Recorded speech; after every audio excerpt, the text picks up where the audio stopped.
Everyone. Morning. Hello. Good morning.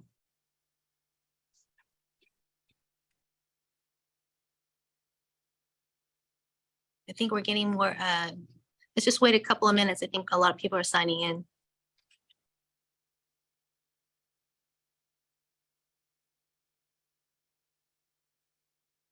I'll do my best not to drool. I have to switch to my phone because my laptop won't let me, for some reason, no audio, no visual. Oh. The strangest thing. Yeah, it's funny, Linda. You look like DJ. You know, I see the caption DJ. Oh, he just changed it. The caption still said DJ. Oh, it does? No, it says Linda. You're good. Yeah, it says Linda. She just changed it. Okay. Oh, somehow I'm also an attendee for some reasons, but no, I'm not on here. Strange.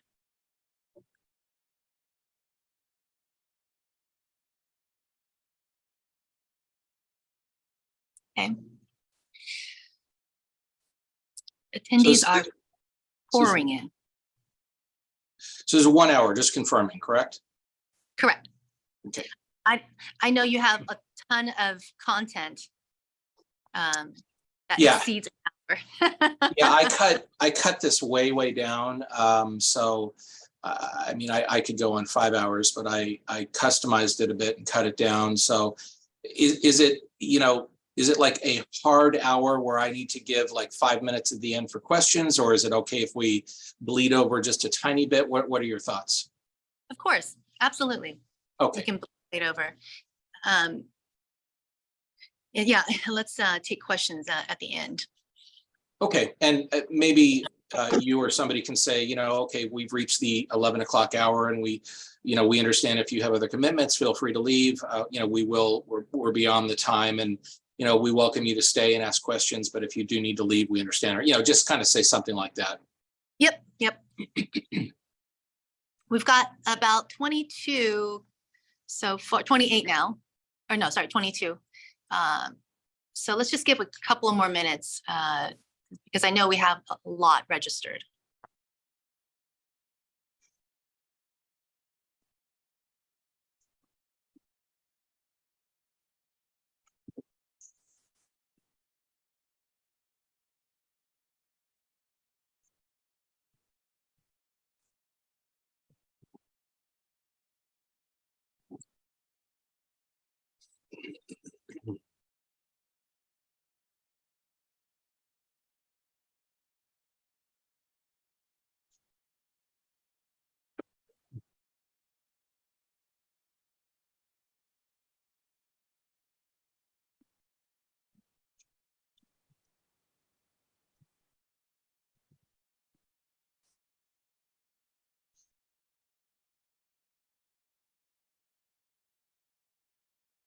Just one more minute and then we'll get started.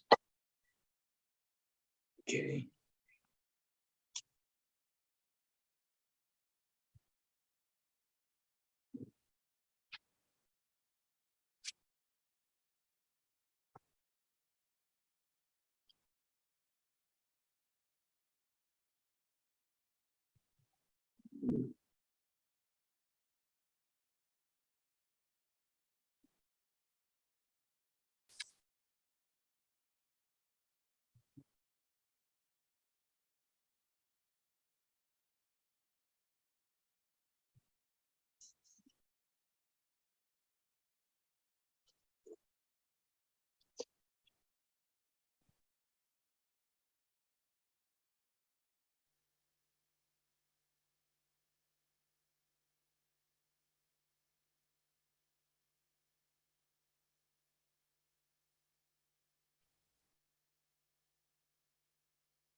Okay, everybody, welcome.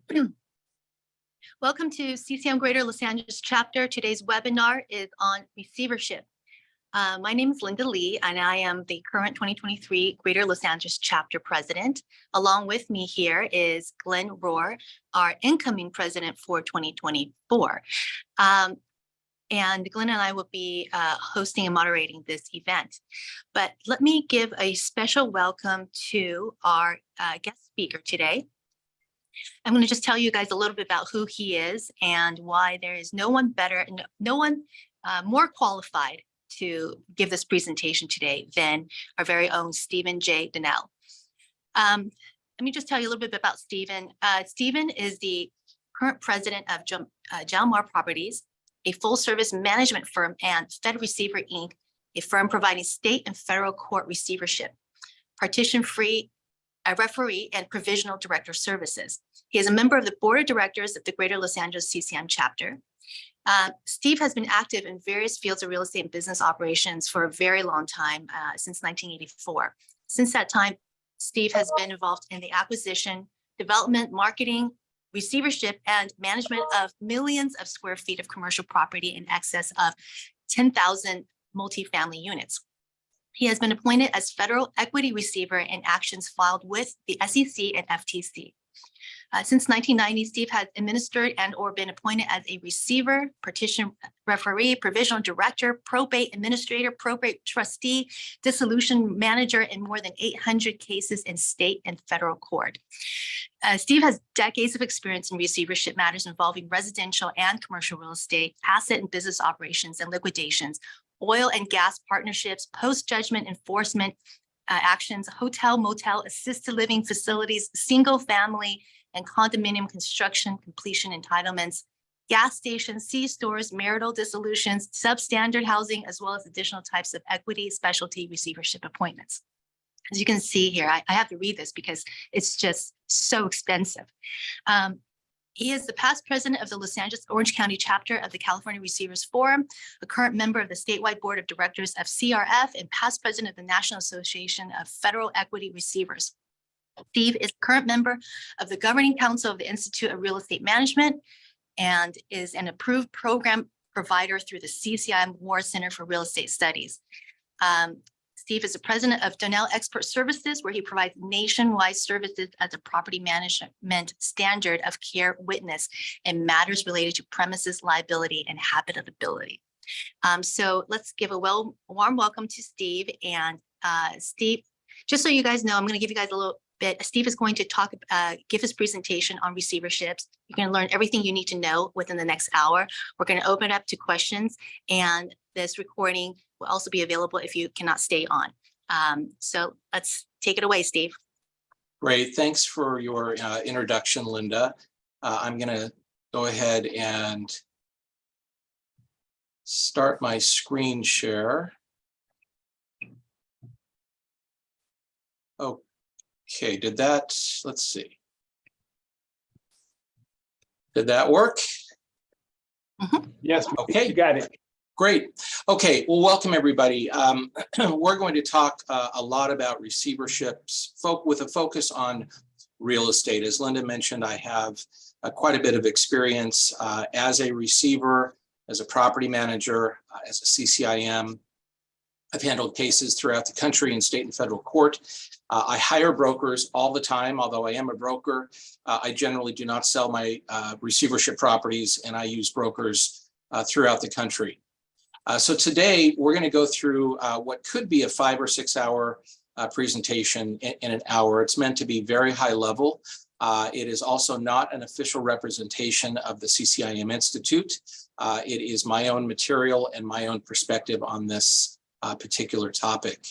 As we are entering a period of uncertainty and potentially a downturn in the economy, and I think with interest rates rising, obviously there has been some softening in some submarkets with certain types of properties. It is certainly possible that receiverships will become more prevalent in terms of real estate defaults and lenders seeking to appoint receivers, and using receivership as a tool to solve problems for lenders as we enter this period of potential downturn. We'll wait to see if that happens.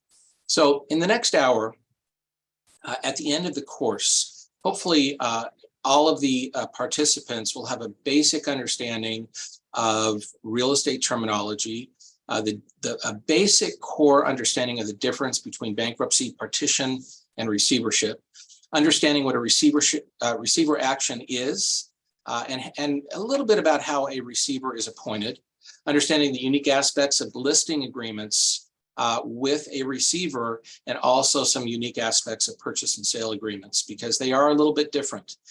If you're a broker or a property manager or anybody, and you want to be a receiver, I'm going to touch a little bit about some opportunities, but maybe even some dangers in doing so. And then really understanding some of the elements that can assist brokers in developing business with receivers. How do you get listings with receivers? What will make receivers happy? And what do I and other receivers look for in when they want to hire brokers? So the first thing we're going to do is we're going to talk about some basic core terms. And one of the things that I like when I work with certain brokers, many of whom I've worked with over and over and over again, is if I drop a couple of terms which are part of my world as a receiver, they understand what I'm talking about. And if you have a basic understanding of some of these terms and you use these terms with potential receiver clients, or if you want to become a receiver, you should have some basic familiarity with these concepts. So I always start out with the difference between bankruptcy and receivership, because I see that it's a common area of confusion with even sometimes with lawyers. When a receiver is appointed, that does not mean that there's a bankruptcy. I can't tell you how many times I've seen situations where somebody hears that I'm the receiver over a property, and a broker will call and say, hey, I heard that you're the receiver over that building on Main Street. When did they file bankruptcy? And what does that tell me? It tells me that this broker unfortunately doesn't know the first thing about receiverships. A bankruptcy is filed in federal court. It is a cause of action, and it is completely separate from a receivership. In a bankruptcy, oftentimes there's a bankruptcy trustee. A receiver is not a bankruptcy trustee. A receivership is not a bankruptcy. Bonds. When a receiver gets appointed, generally, not always, but generally, a receiver is going to have to post a receiver bond. If you are somebody that wants to be a receiver, you need to make sure that you're going to qualify for bonding. I've had millions and millions of dollars of bonds out over the years. Never had anybody call any of the bonds, but you have to qualify. Confirmation. When a receiver is appointed on an emergency basis, generally there's going to be a confirmation hearing, and a receiver is only appointed on a temporary basis until the receiver is confirmed as a permanent receiver. So confirmation just means that there's a hearing to confirm the appointment of receiver, which happens sometimes, but not always. A receiver may have the power of contempt if the parties, meaning the property owners, don't abide by the court's ruling. A receiver can file a contempt action, and that's a laborious, difficult process, but it's one which I've undertaken many times before. A receivership is a remedy. It's an equitable remedy. It is not a cause of action. Somebody doesn't sue to appoint a receiver. There has to be underlying existing litigation, and a receivership is a remedy available in connection with underlying litigation.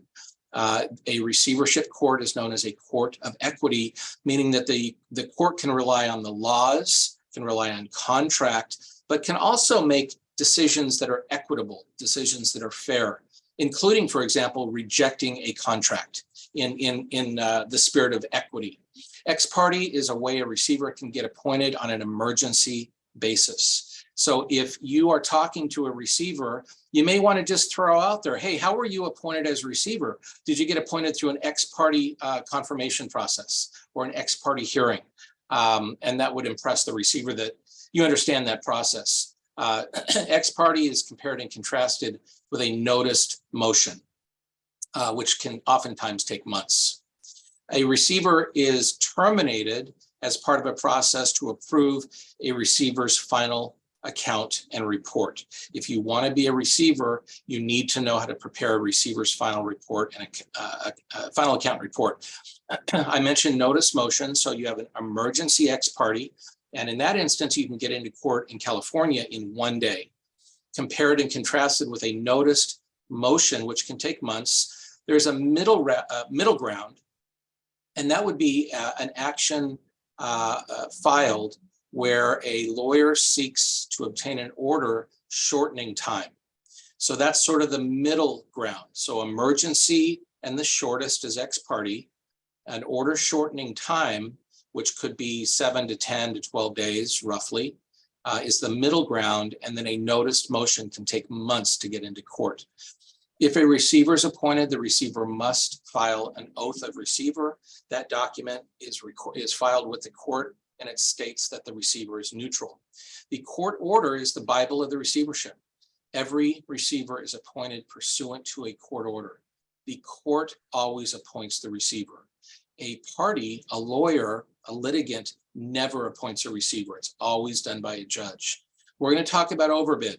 It's important if you're a broker and you want to work with a receiver, or if you're a broker, you want to be a receiver, it's vitally important that you understand what the overbid process is. The parties are the plaintiff or the defendant. A receiver is not a party. A receiver is an agent or an arm of the court. So if I talk about parties, it's the person suing, which is the plaintiff, or it's the person that's been sued, which is the defendant. A receiver certificate is a way that a receiver can borrow money and fund the receivership, and it creates a super priority lien on the property.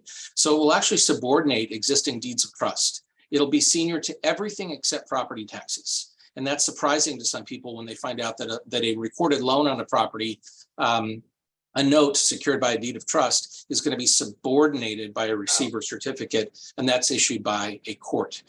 How are properties sold by a receiver? Not through a grant deed, not through a quitclaims deed, but through a receiver's deed. And the receiver's deed is similar to a quitclaim deed, but the title of the document is actually called a receiver's deed. The receiver signs the deed. The receiver is the seller. The receiver is not the owner, but the receiver has legal possession of the property, and the receiver signs all of the sales documents, the purchase and sale agreement, the deed, and all of the associated escrow documents, the seller's preliminary closing statement, and all of those documents.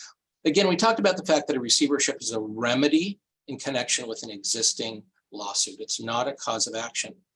Rents, issues, and profits is kind of jargon for a real estate receivership. So if you find out that a receiver has been appointed over a shopping center, and you want to talk with that receiver about the case, you can say, hey, I heard you got appointed as a rents and profits receiver over XYZ shopping center. That's a term that receivers understand and know. Stipulation is another way a receiver can get appointed, and that's where all of the parties agree to appoint the receiver. So a receiver is appointed by the court. Always, a receiver is an agent or an arm of the court. This is a fiduciary assignment. Different state laws, or there are different state laws regarding who a receiver owes a fiduciary duty to. Generally, a receiver is not going to owe a fiduciary duty to the parties, but case law in different states are different. I mention this because if you want to become a receiver, you need to understand the issues involving fiduciary duty and who you owe your duty to. Sometimes receivers are put in on a placeholder basis to preserve and maintain a property.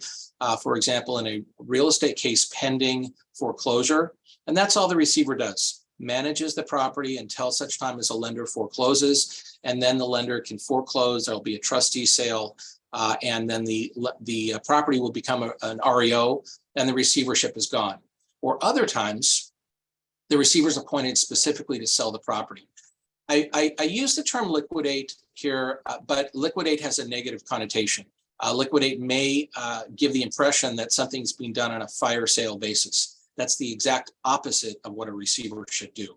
A receiver owes a duty to obtain the most reasonable market price possible, and the property must be widely listed, and the market must speak. So it would not be common for a receiver to sell a property to just a buyer because the buyer calls the receiver and says, hey, I'll offer the highest price. That's going to be a problem, or it could be a problem. Again, a court action is required in order to have a receiver appointed. You don't sue for a receivership. A receiver is in connection with existing litigation. In California, a receiver can be a person or a corporation. Some states don't allow corporations to be receivers. In California, either a person or a corporation can be a receiver. So when can receivers be appointed? A lot of different instances. We're going to be talking today about real estate. But obviously in connection with a foreclosure action, a receiver can be appointed. I have a number of divorce cases right now, partnerships disputes. I do a ton of real estate partnership disputes. I manage a lot of different real estate properties as a receiver as a result of one partner defrauding another partner. Health and safety cases involving slumlord housing, partition actions. I do a lot of partition cases, and I hire brokers to sell properties at a partition. It's a different animal, but there are some similarities. Similar to a receivership, a partition referee is appointed by the court to sell a property when more than one person owns the property and there's a disagreement regarding the sale of the property. And it is subject to court order, and it's very, very code driven. I think I have over 10 partition actions right now. In fact, this morning, I was actually in court this morning and I got an order to confirm the sale of a property where I was the partition referee. So similarities, but it's a completely different animal with a lot of similarities. A receiver can be appointed to enforce judgments. I've sold a lot of real estate to enforce judgments. Government enforcement. I've been appointed by the SEC and the FTC in connection with consumer fraud cases and investment fraud. Construction completions. I got a couple of broken apartment buildings that are storing around. We've done construction completion cases in the past. We'll see if there's going to be some of these broken construction deals where the construction lender gets uptight because their borrower developer can't complete the project. There's a couple of projects in West LA that are in big, big trouble, and I might be in the running to be a receiver. I've done a lot of specialty cases, healthcare cases. Cannabis is a big deal. I have not done cannabis cases, but there are many other types of receiverships. Wanted to give you a quick snapshot of all the different types of receiverships that there are out there. Virtually any type of property can be put into receivership. Single family homes, office, apartments, hospitality, restaurants. I've done restaurant cases. They're very interesting. Car washes, industrial, soup to nuts. Virtually every type of property is subject to receivership. I've been the receiver over 2 horse stables, over a truck stop, parking lots down near the harbor in San Pedro. So lots of different potential uses for receiverships. Okay, if you are a broker and you want to be a receiver, here are a couple of bullet points to think about. Because I've been through a few cycles. I'm getting up there in age, and I've been through a lot of cycles. And I see what I kind of call the flavor of the month receivers. There's nothing wrong with it, especially some of the big national brokerage firms all of a sudden want to become receivers when there's a downturn. And that's fine. But you have to view yourself as whether or not you are a service provider to receivers, or do you become competition for receivers? And so that's something to be mindful of. If you are a broker and you want to be a receiver, do you have E&O coverage that's going to cover you? Probably not, unless you specifically speak with your broker and get that coverage. Do you have the knowledge for the specific type of case for which you may want to be a receiver? And do you have to rely on a lawyer to do everything from soup to nuts because you've never been a receiver before? Look, we all get our first case, but the costs involved in receiverships when you have to use a lawyer can really escalate. The next item is taxes, which is probably about the most serious issue for those people that want to potentially be a receiver. There can be personal liability for receivers if tax issues are not properly addressed. There's Treasury regulations, IRS code sections, and an abundance of case law that if a company or parties owe taxes and a receiver distributes money, for example, from the sale of real property, and does not give the taxing agencies an opportunity to submit a claim, those taxing agencies can come back to the receiver and say that the receiver has to pay out of their own pocket. It can be very, very serious. I've seen inexperienced receivers get into big, big trouble. And I know one receiver in particular that used to work for one of the national brokerage firms. that indeed had personal liability and ended up getting into a hassle with the national firm because they did not want to reimburse him for the taxes that he had to pay out of his own personal pocket. So the issue of noticing to creditors, if you don't do that properly, you can have personal liability as well as creditor distributions. There is a possibility for a receiver to have personal liability if they act outside the orders, outside the court order. And if a receiver does something that they're not empowered to do, or if they act negligently or grossly negligent or with intent, a receiver may have personal liability. And again, can you qualify for a bond? And if you are appointed as the receiver, does that automatically mean that you can also have the listing to sell the property? And could that be viewed as a conflict? And the answer is not necessarily, but maybe. So it's really something to think about.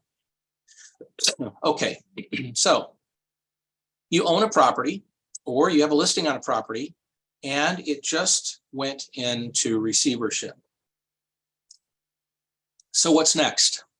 What are the things you need to think about? Well, first of all, has the receiver been appointed as what's known as an equity receiver? And that means if the receiver has been appointed over the ownership of the property, or is the receiver just the receiver over the security for the loan, which is the real estate? So two different types of receivership. An equity receivership is one where the receiver is the receiver over the LLC or the partnership or the corporation that owns the property, and that receiver files tax returns for the owner and literally operates everything top to bottom. Or is it a limited purpose receivership? And that's probably something that you're going to want to know. If you're an owner, you're going to lose possession of the property immediately. You don't lose ownership, you're still on title, but you lose possession and you lose control. If you cooperate with the receiver is going to charge less. So keep that in mind. You have possession, but not, the receiver has possession, but the receiver does not have ownership. The receiver generally is going to take over management, and there oftentimes is a preliminary injunction as part of the order appointing receiver, which prevents the owner from interfering with the receiver. Typically and ordinarily, cash flow distributions are going to be stopped, but there are situations where partners and owners can receive partnership distributions pursuant to court order. If you're a broker and your property just went into receivership, stop everything. You are at risk. You have to take a look at who the receiver is. You need to endear yourself to that receiver, and you need to try to convince the receiver that you're the appropriate broker for leasing or for sale, if that's what the receivership's goal is. The receiver does have the ability, generally speaking, to reject contracts, meaning that if you have a listing agreement on the property, it's possible for the receiver simply to terminate your listing agreement, and you're not going to have any recourse. If you've already done some work, for example, leasing, and you've not been paid your commission, but the property goes into receivership, your commissions are at risk. You then become a creditor. So be mindful of that. If you start hearing that there's a notice of default been filed, or one partner has sued another and you have a listing on a property, you need to make sure that your commissions get paid very, very quickly, because they could be at risk. It just depends if the estate has solvency issues or if there's equity in the property. You then become a creditor of the estate. Keep in mind that if you have a long-term relationship with a property owner, and the property goes into receivership, and you then work for that receiver, your duty is to the receiver. Your duty is not to the owner.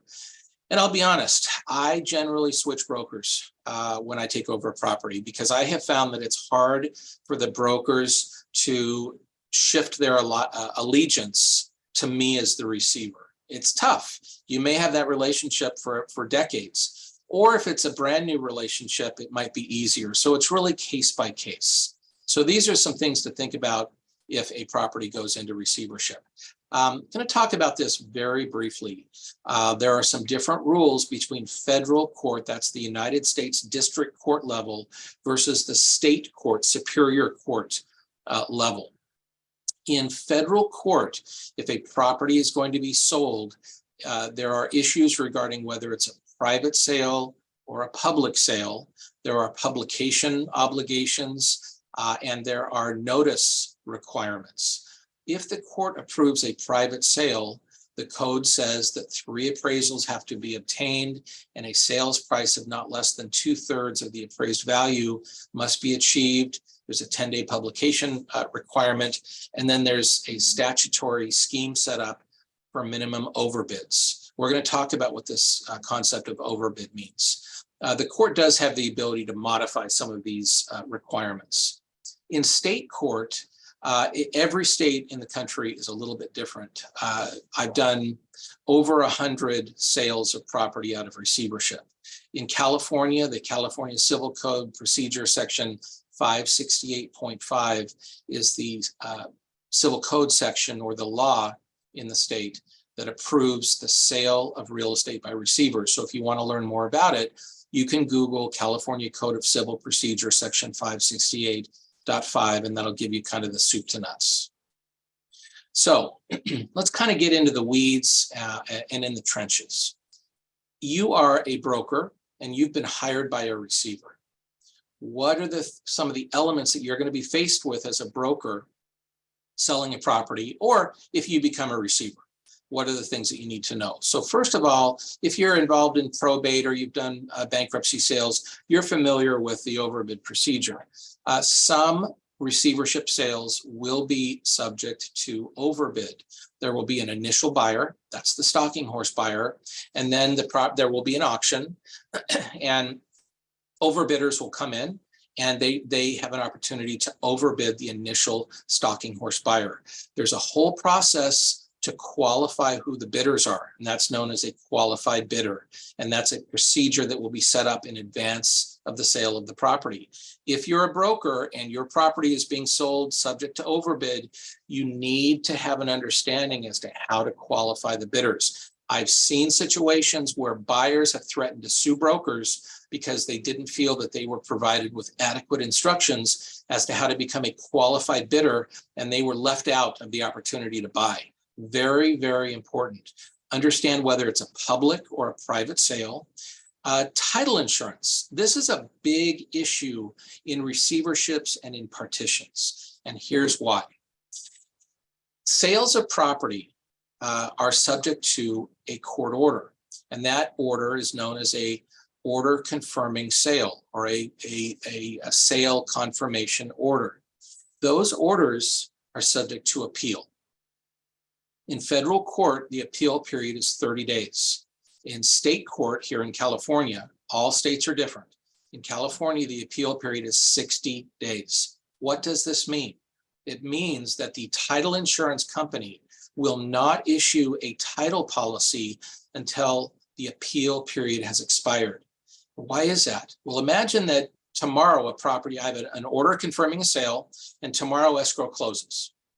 And the money is distributed, and the buyer takes possession of the property, the sales proceeds go to the receiver, and then the receiver distributes all the sales proceeds and there's nothing left.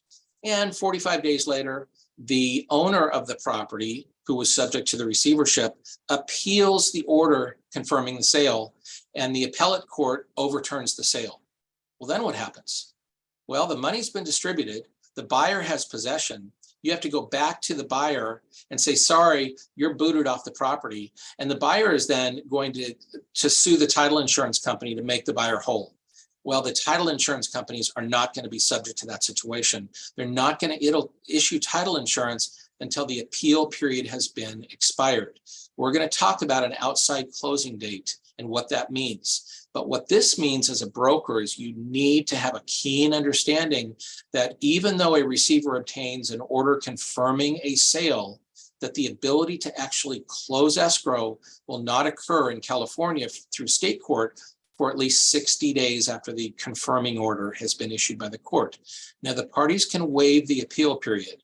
And I don't want to get too far afield here, but you can shorten it, but do not make representations to buyers that, hey, no problem, we're going to close escrow in 10 days. you're going to get into big trouble. And we're going to talk about exchanges and how this can really mess up exchanges as well. So be familiar with the concept of an appeal period and how it relates to the outside closing date, which is the closing date contained in the purchase and sale agreement that addresses this issue of the appeal period. What are some of the issues that a receiver, a court, brokers, buyers are going to look at when selling a property subject to receivership or partition? It's the same set of criteria: cap rates, price per unit, IRRs, cash flow, NOIs, discounting, distressed versus stabilized, risk analysis, all of the tools that as CCIMs we know and understand. But there's one thing that's a little different, and that is that there are lawyers involved in these cases, and the lawyers aren't necessarily going to be super savvy and understand what an IRR is. They may not even understand what a cap rate is. Although if they're a real estate lawyer, they certainly better understand. In addition, the court may not have a keen understanding of some of these sophisticated models. So it's important, if you want to be a broker, to be able to produce these models so that there's validation of the sales price and the list price. But there also needs to be the ability to just dumb it down just a little bit and make it simple so that the lawyers and the judge can understand it as well. We don't want to get lost in the weeds. Also understand the concept that, generally speaking, a receivership is going to be sold as is, where is, no reps, no warranties. Although a receiver does have an obligation to disclose what the receiver actually knows about. But think about this. If a receiver is appointed over a property tomorrow, and a sale is fast-tracked and that property is sold within 90 days, which would be a little unusual, but let's just say that occurred. The receiver only has 90 days of experience on the property. And sometimes the owners are not particularly cooperative with the receiver. So don't make representations to buyers that, hey, the receiver is going to tell you where all the warts are on the property. I have seen brokers get into big trouble because the buyers relied on representations made by the broker, and the broker had no business making those representations. And the addendum that many receivers have brokers sign is going to cover that issue, and brokers, can find themselves into trouble in it. Unfortunately, I've seen that occur. So you are hired by a broker. You're hired by a receiver as a broker. What's the process, and what does a receiver look for in a broker, and what are some of the issues that might be contained in an addendum to a listing agreement with a receiver? Generally, a receiver is going to want to get a broker opinion of value first to try to establish value. And that's where you get to show the receiver how great you are and demonstrate your knowledge of the market, your knowledge of the property, and your ability to disseminate information in a manner that's understandable and logical and rational and is consistent with the custom and practice in the industry. And if you're a CCIM, that no doubt is absolutely possible. What are your qualifications as a broker? Have you sold particular properties of this type before? Have you done fiduciary sales? Do you understand the court confirmation process? Those are all things that every receiver is going to want to ask.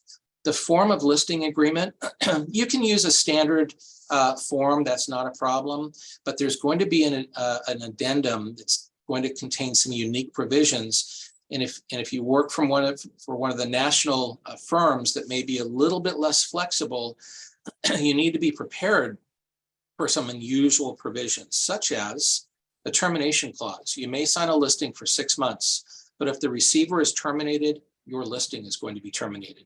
If there's a bankruptcy that's filed after the receivership is appointed and the receivership is terminated because of a bankruptcy, your listing is going to be terminated. Is it possible to, after your listing is over and you don't sell the property, let's hope that doesn't happen, but is it possible to register your clients after your listing expires and to try to get paid a commission if the receiver sells the property to someone else? That may be possible, but you certainly cannot burden the property if the receiver is gone. So just be prepared for that. I know as brokers, we all want to register folks that made offers on the property to protect commissions. It's going to be a little bit different in a receivership. Fees and commissions are generally going to be market rate.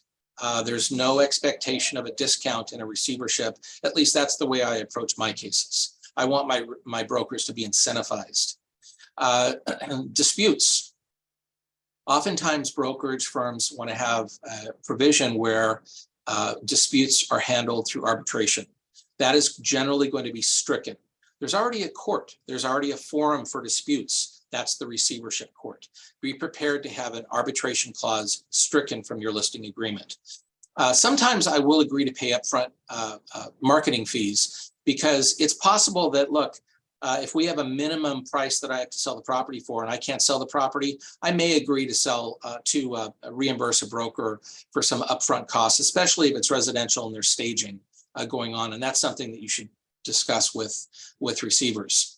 I've talked ad nauseum about representations made by brokers, and beware of this. And there's a reason that I'm being repetitive on this. It's a way that you can get into big trouble. And again, a property is generally going to be sold on an as-is basis if it's sold through partition or through receivership.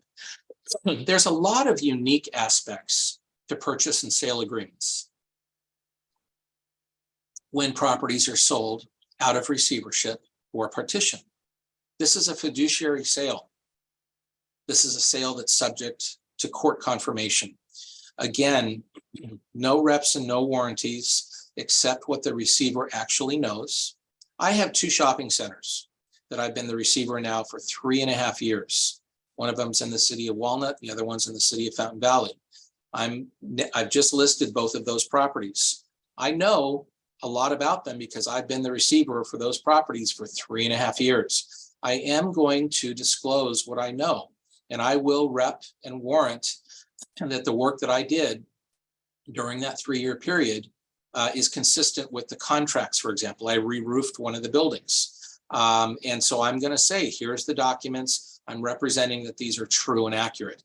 But as a broker listing a property, if a receiver or a partition referee has been on the property for a short period of time, not going to be any reps, no warranties. A receiver is going to allow sometimes a level of due diligence, but sometimes we like to try to have as much due diligence done up front before we go under contract as possible. We may allow people to buy an option to tie up a property, or we may have a very, very short-term due diligence period. Again, in the purchase and sale agreement, there's not going to be an arbitration provision. There's already a forum for disputes, and that is going to be the receivership court. All sales pursuant to the purchase and sale agreement are subject to court approval. And so I'm not using an AIR form, generally speaking, to sell properties. I have my own purchase and sale agreement because there are so many nuances. So be prepared to use a custom purchase and sale agreement. Breakup fee, what the heck is that? So imagine this. You're a buyer, you are the stalking horse buyer, you've offered $10 million on a property to purchase. The receiver accepts your offer. You spend $30,000 on due diligence, roof inspections, engineering. Maybe you have to pay the phase 1. Sometimes I pay for the phase 1. That's subject to negotiation. You pay your lawyers, you do all of this work, and then there's the auction and somebody overbids you. Well, are buyers really going to be incentivized to spend a lot of money during the due diligence period if they think that they can be overbid and then that money is lost? And the answer is no, it's going to de-incentivize buyers. So a qualified and experienced receiver is going to include a breakup fee provision in the purchase and sale agreement, and that's going to allow a buyer who's the stalking horse that's been overbid to recoup their fees and costs for their due diligence. So look for that breakup fee provision in the PSA if the property is subject to overbid. Financing contingencies, I try to sell properties for all cash as much as I possibly can. There are situations where I will have a financing contingency, but that can be problematic. And there's a lot of cash out there these days. Doesn't mean it doesn't happen, but it's rare and it's not favored. I have sold properties at a lower price to an all cash buyer than I have to a buyer that's subject to a loan contingency. So everything is very, very case specific. In the PSA, there is going to be a provision involving the outside closing date. This is, again, very, very important, and it can be very, very confusing to people. And it can be especially confusing to buyers if brokers have misrepresented the timing of the close of escrow. So again, a property is going to go into escrow. A receiver is going to go to court, and there's going to be a hearing, and the judge is going to issue an order confirming the sale. But that doesn't mean the property is sold. After the receiver receives the order confirming the sale, the receiver or the receiver's lawyer will issue what's known as a notice of ruling. And the notice of ruling is circulated to all the lawyers in the case. The day that the notice of ruling is issued begins the time clock ticking on the appeal period. And so brokers need to understand that they can tell the buyers that this property can now be sold within 60 days if it's in state court in California. This property can now be sold within technically 61 days, assuming the entire appeal period has to elapse. And that is what the outside closing date is in the purchase and sale agreement. And we're going to talk just briefly about exchanges and why this can be problematic. A receiver is not the owner, but the receiver is the seller. The receiver is empowered to sign every single document in connection with the sale. The owners do not sell anything. And again, sometimes a property will be subject to overbid, sometimes they won't. An overbid auction can occur in the courthouse, it can occur in the receiver's office, it can occur in the hallway of the court. Every overbid situation is just a little bit different. Okay, so we're going to run through some kind of basic questions. I think questions that maybe brokers or investors might have. Got about 15 minutes left here. So what are some typical fee structures for receiver listings? Because I get asked this a lot. I don't think that there's any expectation that just because it's in receivership that the fees have to be crammed down. That being said, sometimes a lender is going to be involved if it's a foreclosure action. And, the lenders are going to be looking at fees. And so there may be a level of scrutiny on fees that otherwise wouldn't exist. And so I think the name of the game is that flexibility is in order. Look, if it's a large property, if it's a $50 million property, 3 or 4% commission. If it's a $5 million property, you're typically going to look at a 4% commission if there's no outside brokers, or maybe a 5% commission if there is an outside broker. I mean, I think that that's pretty market, but there may be some pressure by the lawyers to reduce fees just a bit. As a broker myself, and having done this as long as I have, I do not want to de-incentivize the brokers. So I always fight for market rate brokerage commissions. And at the end of the day, the receiver makes the final decision. How do brokers find receivers? And I know that's on everybody's mind. We got about 3 slides that I'm going to show you. So just hold that thought, because I know some of you are thinking about that. How do you protect yourself in order to ensure that you're going to get paid by a receiver? Well, first of all, it's to make sure that you have a signed listing agreement. Don't do anything verbally. And as brokers, we know that we can't do that anyway. Verify if the receiver filed their bond. There have been cases where inexperienced brokers, including flavor of the month brokers, don't really even understand anything about the bond issue. An entire receivership can be unwound if the receiver fails to file the bond with the court. And I think it's a reasonable question. And the same goes with the oath. I think it's reasonable to say, hey, by the way, did you file your oath and bond? Because if the receiver didn't do that, and the borrower, who's probably mad at the receiver, or the guarantor on the loan, if there's going to be a deficiency, look, they're going to do everything they can to poke at the receiver. And if that receiver did not file the receiver's bond, the receiver was never authorized to do anything. It's a reasonable question if you're a broker for a receiver or a partition referee. Did you file your oath and did you file your bond? If you have a listing You market the property, you get a full price offer. You submit the offer, ready, willing, and able buyer, full price. Ordinarily, what do you assume? You're going to get your commission. Nope, not in a receivership, not guaranteed. Every listing, every sale, every commission is subject to court confirmation. So just keep that in mind. It's a little bit different. A receiver in state or federal court is just that, is a court-appointed receiver. It's an equitable remedy. A receiver can be appointed in connection with existing litigation. A partition referee in the state of California is in connection with a partition action. There's something called an interlocutory judgment.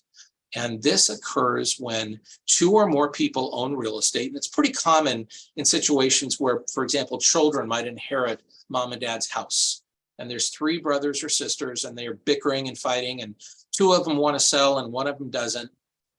One family member can sue another to partition the property. The court then appoints a partition referee, and the property is sold subject to an enormous amount of codes and ordinances, primarily codes, related to a partition.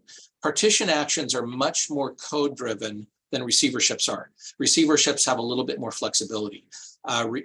Partitions are much more challenging because you really, really have to follow the letter of the law. And if you don't, you can get into some trouble.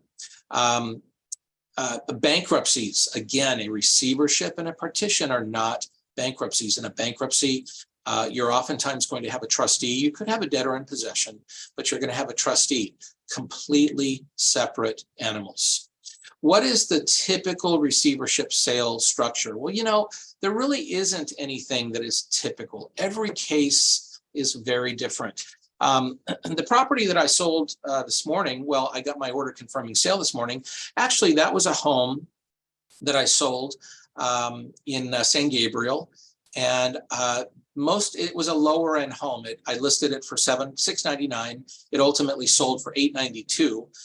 But you know, a little bit on the lower end of the scale in terms of purchase price. Most of the buyers are not going to have that type of cash available. So I did agree to financing on that deal, but I had evidence that they had the cash to close. If the property doesn't appraise and they're not able to cover the difference in the cash, then they're going to lose their deposit. But ordinarily, I would say 75% of the time, especially on the bigger properties, they're going to be all cash. But again, not always. And you're going to typically have, you know, a relatively short due diligence period.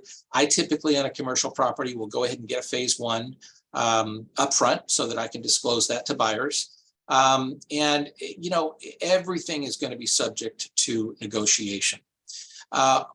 If you list a property for a receiver, what type of disclosures do you make about the property? None. Don't make any disclosures unless you talk to the receiver first.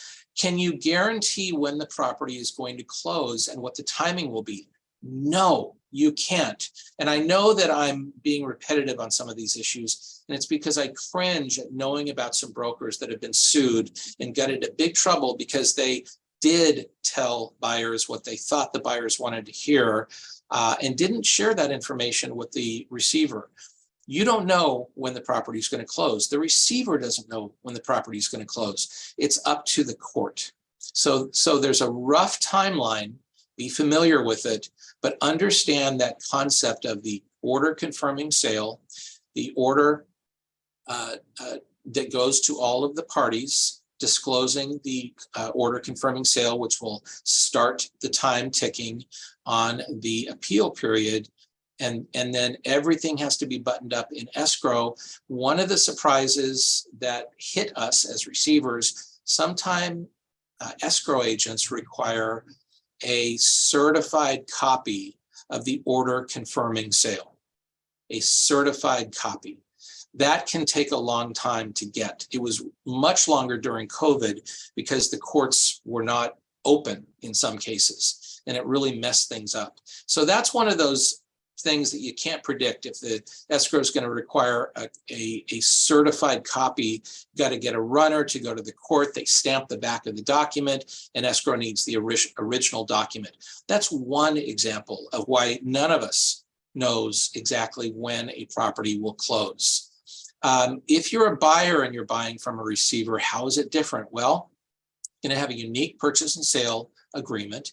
You're probably going to have a very tight due diligence period, which isn't necessarily different than in other situations. But we do not want buyers tying properties up only to then back off. There's going to be a unique dispute resolution provision in the PSA. It's not going to be typically an AIR type of a PSA form.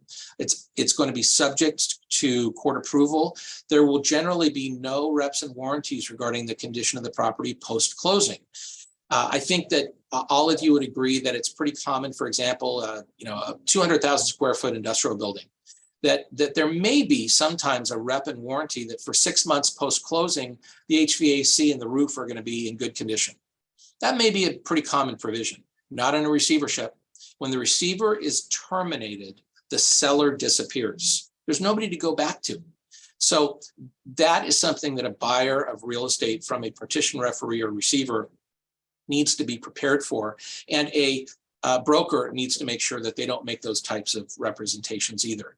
A 1031 is tough in a receivership for the reasons I've articulated. We just don't know when the property is going to close. And there are very strict timelines, as we know, regarding exchanges. I don't really like doing exchanges in receiverships or partitions. I've done them before. There's also the issue of if the receiver gets the money, does that constitute constructive acceptance or receipt of the funds by the owner?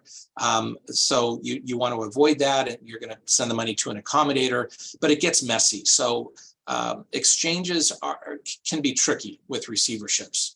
So as a broker, what do you need to know and understand when you list a property? Well, keep in mind that the seller, the receiver, isn't going to know a lot about the property. Be prepared for that it's subject to court approval. There is no guaranteed timeline for sale other than that outside closing date tied to an appeal period. Your commission is going to be dependent on a sale, not based on full price offers. There's going to be very few representations. The dispute resolution procedures are different.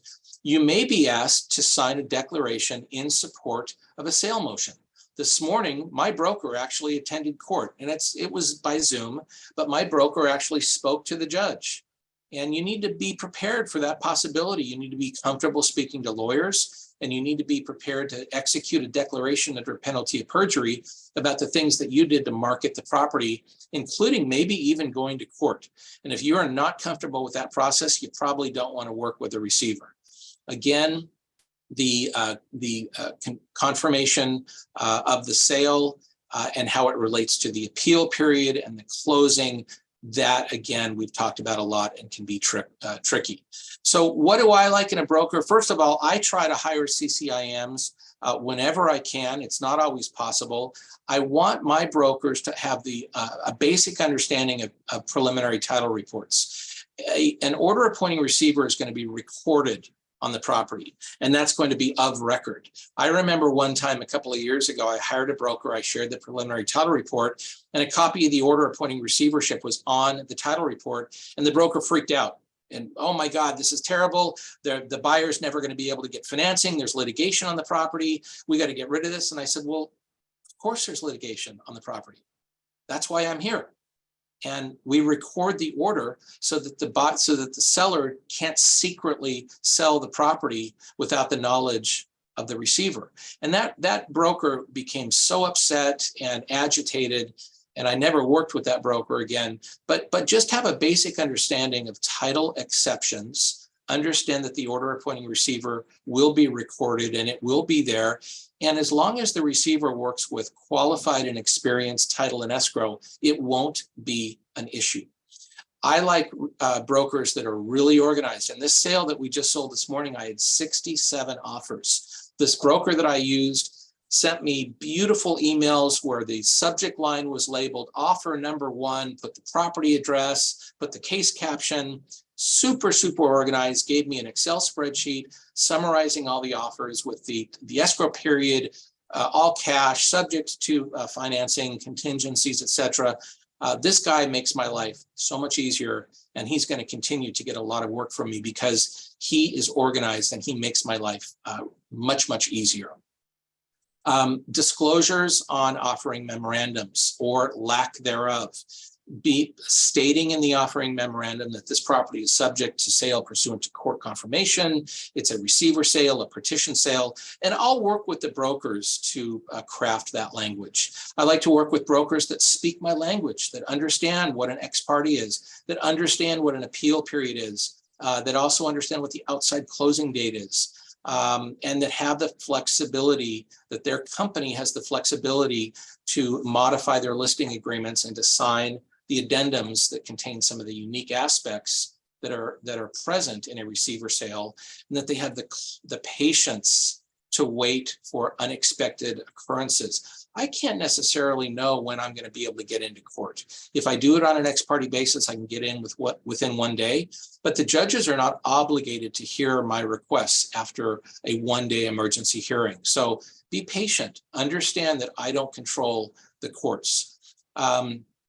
Dual agency, I don't really like it. I have had situations where I have felt that the listing agent that I hire wasn't really looking out for my interests. I will sometimes allow a situation where if it's a large firm, maybe another broker in the firm can represent the buyer, but I'm generally not going to allow my particular broker to also represent the buyer. I just think it creates conflicts. I don't like it. And there's a lot of brokers out there that will only work for sellers. And I like working with those brokers generally more. And then finally, understanding again the concept of overbid. Those are some of the things that I look for. So again, how do brokers get hired by receivers? Exhibit your knowledge, be flexible to a certain degree on your fees, have the requisite experience necessary to demonstrate that you know what you're going to do. Attend trade organizations for receiverships. You could even sponsor certain activities, and I'm going to tell you what those are. We're going to wrap up here in about 2 minutes. And do you have a professional designation such as a CCIM? What are your qualifications? Are you an industrial broker pitching to get a listing on a retail property? Probably not going to get it. And then, look, I do look to see if you work for a firm that today is a brokerage firm and tomorrow is going to be my competition. It doesn't mean that I won't use you, but it's just something to be mindful of, especially as we may be going into a recessionary time period. So what are the receiver trade organizations? There are a number of them throughout the country, but the California Receivers Forum, of which I'm past president and am on the current board of directors, is certainly one of them. They're the largest state trade organization in the country, and they have events, and you can sponsor the events. There's education seminars, they're in person, they're online, there's an annual conference. Go to those conferences, shake the hands, get your name out there. The next conference is in Orange County in 2023. There's also a new organization called the Commercial Receivers Association. The website's right there. And by the way, if anybody wants the slide decks, obviously you can get them. And then NAFR, the National Association of Federal Equity Receivers. I was president number 2 of that organization. That is an organization involving receivers across the country that are equity receivers. Remember, we talked about the rents and profits receivers, receiverships versus the equity receiverships, where the receiver is appointed over the ownership of the real property.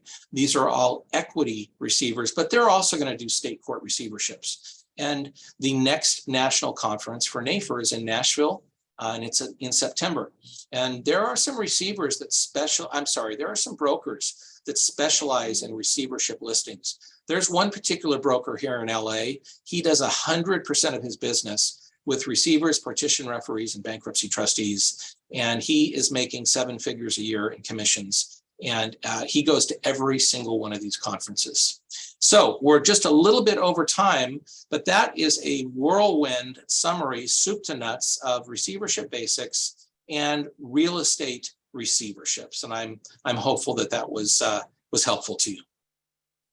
Thank you so much, Steve. That was so informative, and we really appreciate that really in-depth and thorough presentation. Now I want to switch over and let Glenn Rohr. We have some questions and to let Glenn start off with some questions that we have for you that perhaps the audience would like to hear about. Glenn? Sure.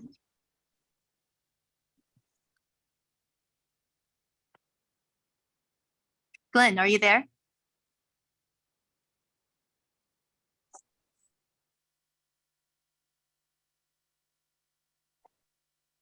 Okay, I was muted. Sorry about that, guys.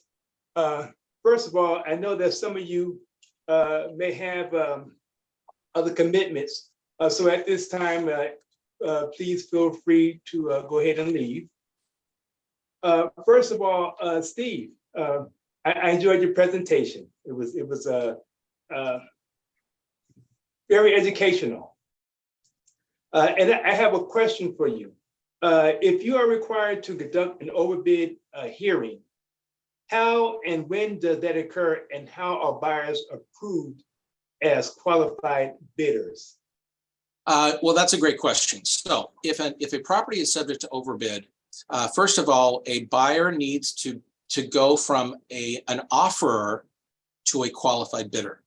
And the way that occurs is that the receiver is going to verify funds, is going to verify that the buyer is covered to do business in the state of California. We'll do a check on the California Secretary of State's website and that they are qualified to do business. They will need proof of cash and the ability to close. And I may even want to see what the other deals are that they've done. I may want to check them out and check their reputation. I have situations where, I've got 10, 15, 20 people competing for a property, and I want to pick the very, very best. So you become a qualified bidder typically within 2 to 3 days prior to the auction occurring. And if you don't become a qualified bidder by the time the auction occurs, you have lost your chance to bid and you've lost your chance to show up at the auction. The auction, I've done auctions in my conference room before. I've done auctions in the courtroom. Sometimes the judges say, go down to the steps of the court in front of the building or go out in the hallway. But, sometimes you're loud and you interrupt other judges, and sometimes they don't like that. And I literally conduct the auction. Do I hear $20,000 more? Raise your hand. Another 20,000 or 50,000, as the case may be.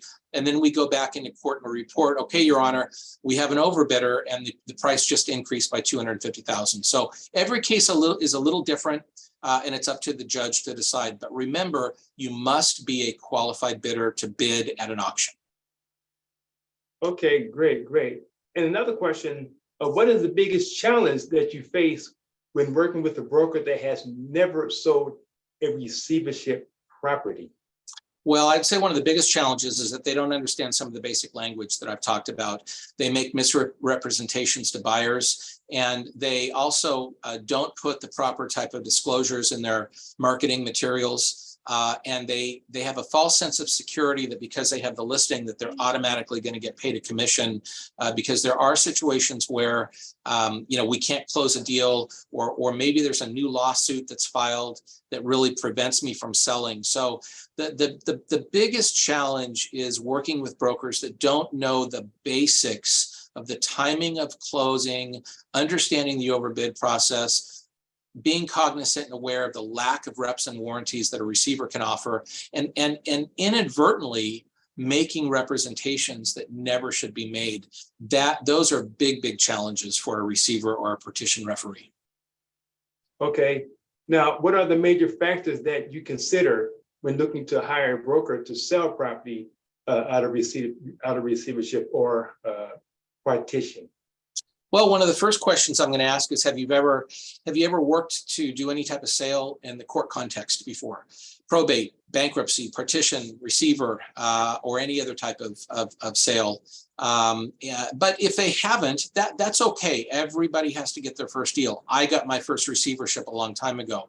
I also want to understand their geographic limitations. What market do they cover? What's the property type that they cover? What's their reputation in the industry?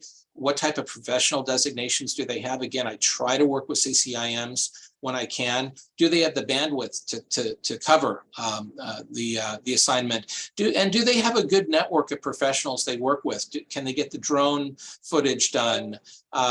Do they understand the basics of title work? And so I don't know that some of these issues are different than any other seller, but I can tell you that a receiver is under a lot of scrutiny. There are groups of lawyers and a judge that are scrutinizing the work of the receiver. And a lot of times some of the lawyers don't like the receiver. Imagine the lawyers representing the owner of a property, and the owner of the property hates the receiver because they've lost the property. That lawyer is looking to poke holes on the receiver. The receiver better hire a qualified broker. Very, very important. Okay, I have two more questions for you. First, has the court ever denied your request to confirm a sale at a confirmation hearing? Hasn't happened for me. There has not been a situation where it has been denied flat out. There have been a couple of situations where the court has extended the time. One situation happened in particular in federal court where actually somebody wasn't a qualified bidder, and they didn't try to be a qualified bidder because they found out about the property too late. But because this is a court of equity, their lawyer filed something with the court and said, Your Honor, even though we weren't a qualified bidder, my buyer is willing to pay more than every other buyer for this property. And you know what? The court gave that buyer a chance, and that buyer did close the deal. So I've never had a court deny, but I have had a couple of situations where the courts have extended the process. Okay, great. Now here's the last question. What is the best way for brokers to find receivers that are looking to hire brokers to sell their properties? I would say go to the California Receivers Forum website, look at who the receivers are based on geography, go to the National Association of Federal Equity Receivers website and see if you can find out who some of those receivers are as well. Find out and start talking. Go to some of these trade events. And find out who the kind of the movers and shakers are in this fiduciary world, and then demonstrate that you can talk the language of receivership to some of these receivers. Just throw out a word, introduce yourself and say, hey, I hear you do a lot of rents and profits receiverships out there. That's going to immediately impress the receiver. Okay, well, Steve, I thank you for answering those questions for me. Linda, we'll go ahead and take it back to you. Yes, thank you. I have a couple of more questions for you, and one of them is through our audience. What is the difference between public and private sale?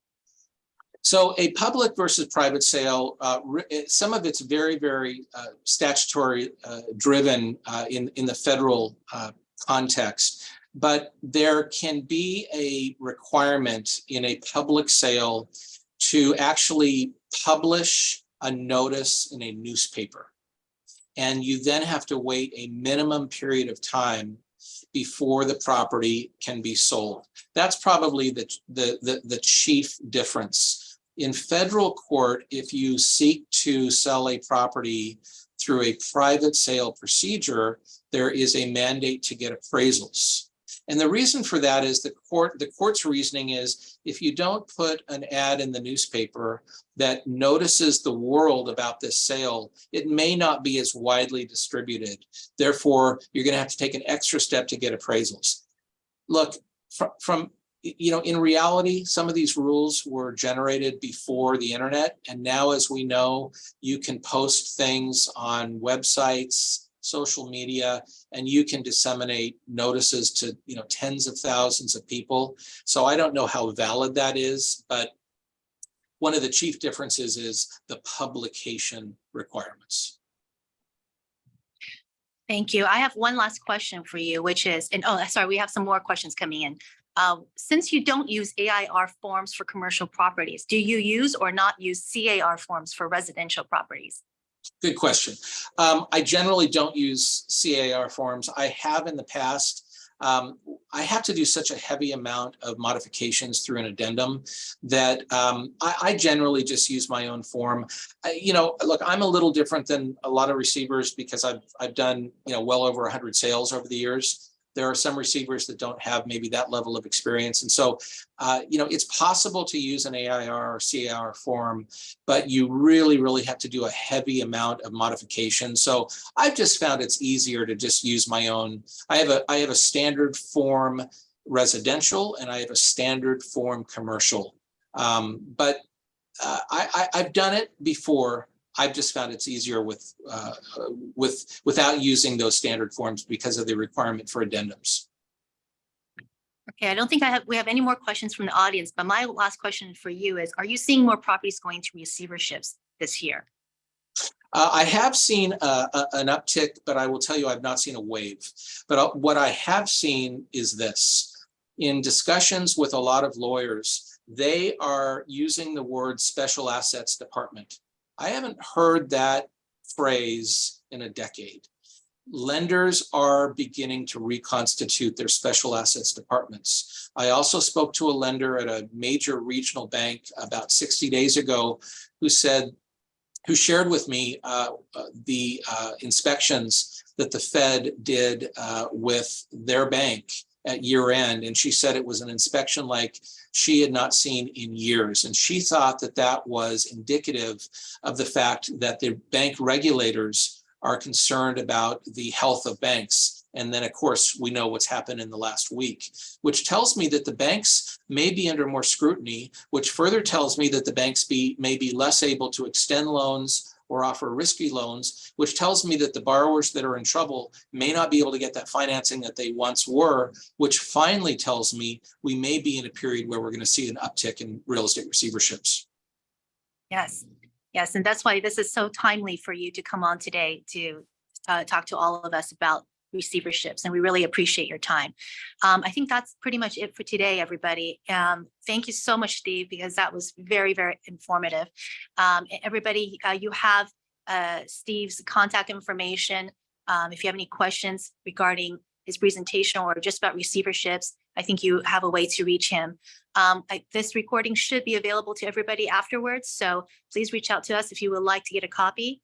And I just want to talk about real quick some upcoming events for CCIM. We have a 2-day Foundations for Success course coming up later at the end of this month on March 28th and 29th. It will be held in the Western San Gabriel Valley Association, Realtors Association. And then we have our next broker forum in April on April 19th. Please submit your listings. And this is the time to tell your story about your listings because there are so many listings that are coming on the market, and it is difficult for brokers to sift through them and really see why they should present those to their clients. And then we have our CI 101 course in April 24th through the 28th. So please go onto our website and if you want more information on these events, upcoming events. And thank you, everybody. We appreciate your time and look forward to seeing you again.